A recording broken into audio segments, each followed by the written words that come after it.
राधे राधे। आज हम अपने लड्डू गोपाल जी की गर्मियों का रूटीन शेयर करेंगे। सबसे पहले अपने लड्डू को उठाएंगे, घंटी बजाकर या तालियों से आप भगवान को उठा सकते हो। सबसे पहले उनको थोड़ा सा प्यार करेंगे। अभी हम उनको जल पिलाएंगे। अभी हमने जल पिला दिया है। अभी थोड़ी देर में हम उनके लिए दूध लेकर आते हैं। अभी हम दूध पिला देंगे।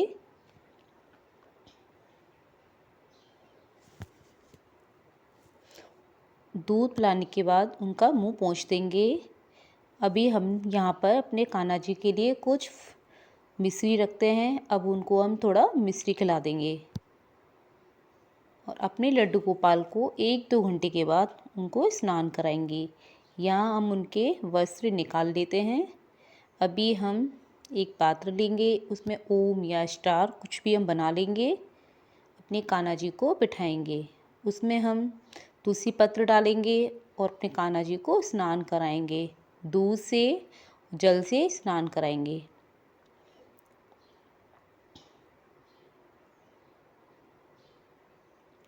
अभी हमने स्नान करा दिया है। अब अपने लड्डू गोपाल को टॉवल में लेकर पोंछेंगे।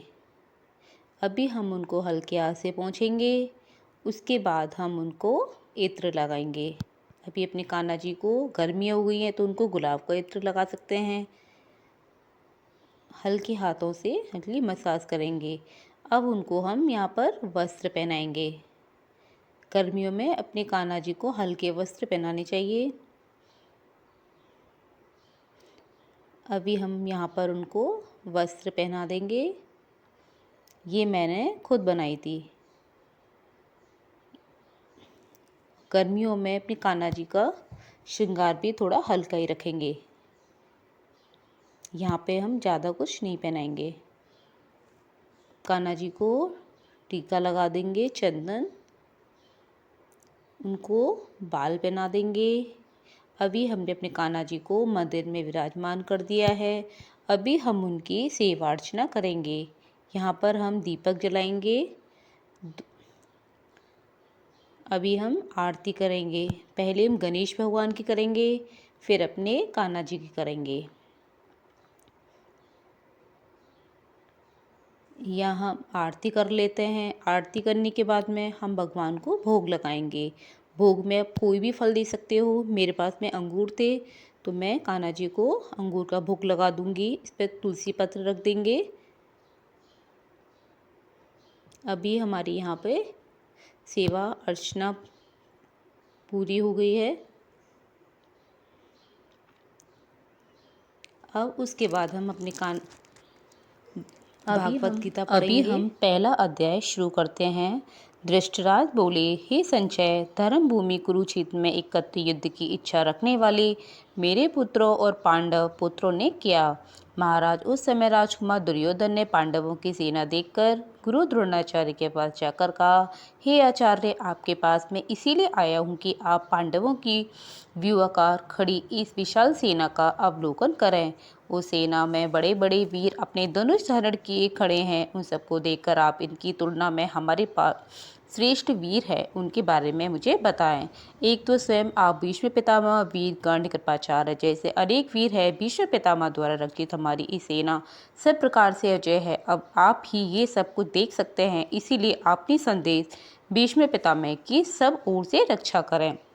इसी प्रकार द्रोणाचार्य द्वारा कहे हुए वचनों को सुनकर कौरवों में वृद्ध बड़े प्रतापी पितामह भीष्म ने दुर्योधन के हृदय में हर्ष पैदा करते हुए उच्च स्वर में शंखनाद किया।